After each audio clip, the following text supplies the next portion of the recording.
Welcome to Lighten Up, the Art of Living Clutter-Free, a podcast where we tackle the literal and figurative clutter standing between you and your healthiest and happiest life. I'm Melanie, your host, coach, and guide on this journey to help you design a life that you love. Whether it's clearing out your kitchen cabinets, untangling your digital files, or letting go of the mental blocks that hold you back, we're here to make space for what truly matters. Let's lighten up together, starting now.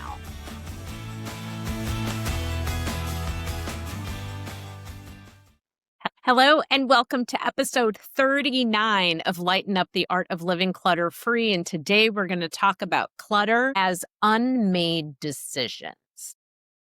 I totally see it this way. Clutter is unmade decisions. Every time I say that, I see heads nodding because deep down we know that it's true. The pile of unopened mail, that's a decision waiting to be made. The closet full of clothes that you don't wear anymore. Each hanger is holding an unmade decision about who you once were, who you are now, or who you want to be. A few weeks ago, I did an episode about the 3 a.m. sweats. That's episode 36. And I said that clutter is not just stuff. Clutter is mental, which I say all the time. But in that episode, I added something new. Clutter as unmade decisions. And the idea stuck with me. So it's what sparked this whole conversation that we're having today. So stay with me for the whole episode because I'm going to walk you through 4 practical steps you can take right now to clear clutter and feel lighter immediately. So first, let's talk about the real weight of unmade decisions. Think about clutter not as junk or mess, but as a to-do list in physical form. A stack of unopened mail, like I mentioned before, deciding to pay or to shred or to file. Clothes that don't fit equal decide to keep, donate, or sell. Half-finished craft projects equal decide to finish, repurpose, or just release. And it's not just physical. 2,000 unread emails is the decision to delete, to respond, or to unsubscribe. An overflowing calendar equals decide to reschedule, decide to cancel, decide to delegate. That nagging thought about your health equals decide to make the call, research, or ask for help. Every piece of clutter is whispering, well, what you gonna do with me? So let's talk about why we avoid decisions, why we fear making the wrong choice. Because we often ask, but what if I need this one day? What if I regret letting it go? There's overwhelm. A closet isn't just a closet. It's 100 tiny choices, which is exhausting before you even start. There's emotions, guilt, spent good money on this. There's nostalgia. This belonged to my grandmother. There's identity. I might be that person again someday. And the truth is, not making a decision is still making a decision. You've chosen to keep the clutter and the weight that comes with it. So I want to give a little personal story, and this is what I'd like to call behind the closet doors. So back in the day when people came over, and I love entertaining and I love having people over, but it can be so stressful because back in the day when people came over, I'd run around stuffing things in closets and drawers, even under the bed. The house looked fine, but I knew the truth. And in fact, I didn't think that it looked fine. I still felt like it looked cluttered. And it's always fascinating to me when I'm having conversations with friends now, and they're like, I never saw your house as cluttered. Yeah, that's because I was hiding so many things. And behind every door, inside every drawer, was a backlog of decisions I was too tired, too scared, or too busy to make. And here's the kicker. Every time I opened one of those doors, the clutter didn't just sit there quietly. It whispered, nope, it yelled, still here, still waiting. And my stress didn't go away. It just multiplied. There's also the idea of sentimental clutter. Speaking of things that whisper at us, let's talk about my wedding dress. You know the one. I don't even know where mine is anymore. I left it with a friend 30 years ago, right after the wedding. And she's one of those super organized, clutter free people, which is probably why I gave it to her in the first place. But here's the truth, we don't talk often anymore. And I'm actually embarrassed to ask what happened to it. And here's the other truth, my kids don't want this dress. Do you? Do you have only sons or no kids or a daughter with a completely different style?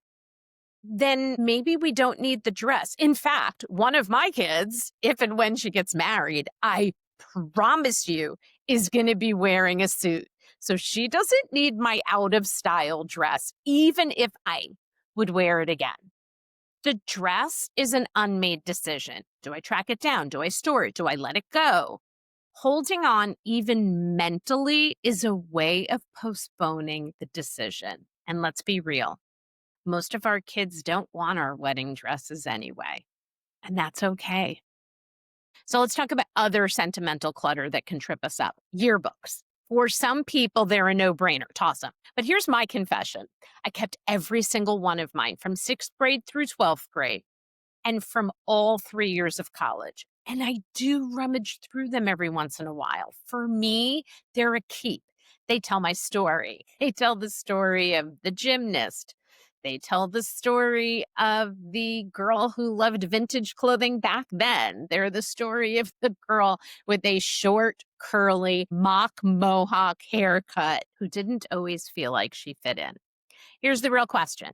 Do you feel the same way about reflecting on 17 years of school books? Are your yearbooks just taking up space? Because if they're not bringing you joy or connection or meaning, then those books are simply unmade decisions sitting on a shelf. Let's talk about kids' school projects. Every macaroni necklace, every finger painting, every spelling test. Do you keep them all? Do you feel guilty letting them go? Because the truth is, your kids don't want 18 bins of their own artwork when they're 40. The decision might be keep a handful that really matter and let the rest go. Then let's talk about grandma's china, because this one's huge. Many of us inherit a set of delicate plates, cups, and saucers that we never use. But we feel like we should keep them because they belong to someone that we loved so much. And here's the unmade decision. Do I keep them out of guilt, or do I honor grandma's memory by letting go of the stuff and holding on to the love instead? And it doesn't have to be that black and white. It may be I keep the teacups. It may be I keep the serving platters. It may mean that I keep a full setting. I don't have to keep it all. So I have a sentimental sorting test. When it comes to sentimental clutter, whether it's the yearbooks, wedding dresses, kids' projects, or grandma's china, it can feel impossible to decide what to keep and what to let go. And that's why I like to use what I call the sentimental sorting test. It's just 3 simple questions. Does it tell my story? Does it spark joy or connection when I see it? And would I miss it if it's gone? The point isn't to strip your life bare. It's to keep what matters most and release what does not. Because every single item you hold onto is a decision waiting to be made. And the sooner you make it, the lighter you'll feel. So here are 4 steps to clearing clutter right now. Okay. Step 1, the 1-minute decision drill. Pick one thing near you. Give yourself 60 seconds. Keep, toss, donate, or relocate. Don't overthink it. One decision down, and it all feels lighter already. Step 2, the sticky note test. On a sticky note, write down 3 clutter zones. For each, commit to one decision. Delete 1 email, toss 1 expired item, recycle 1 magazine. Small wins build momentum. Step 3, the journal prompt. The story of my clutter. Write for 5 minutes. If this pile could talk, what story would it tell? And then ask yourself, do I like that story? Because if not, by making one decision today, I can make the story better. And then finally, anchor to the positive. Close your eyes. Picture your desk clear. your phone inbox under control, your closet light and organized. I'm sure you can think of so many examples of what it would look like if I decluttered. And write down 3 words that describe how that feels: freedom, calm, confidence. Those words are your motivation. Bonus tips: use a timer. 10 minutes equals 10 decisions. With the "would I buy this again" test, if the answer is no, let it go. Decision buckets: keep a bin labeled "decide later," but schedule a weekly appointment with yourself to actually decide. It's okay to wait as long as there is a commitment for the wait to end.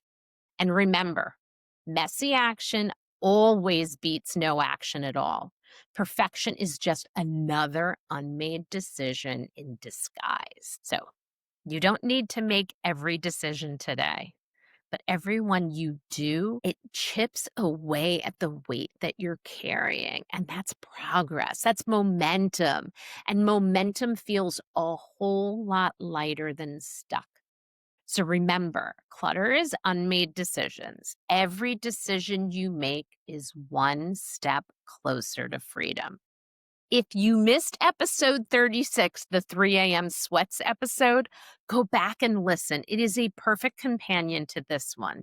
And here's something special. On October 21st, 2025, I'm hosting a live event all about clearing the physical and mental clutter before the holidays hit.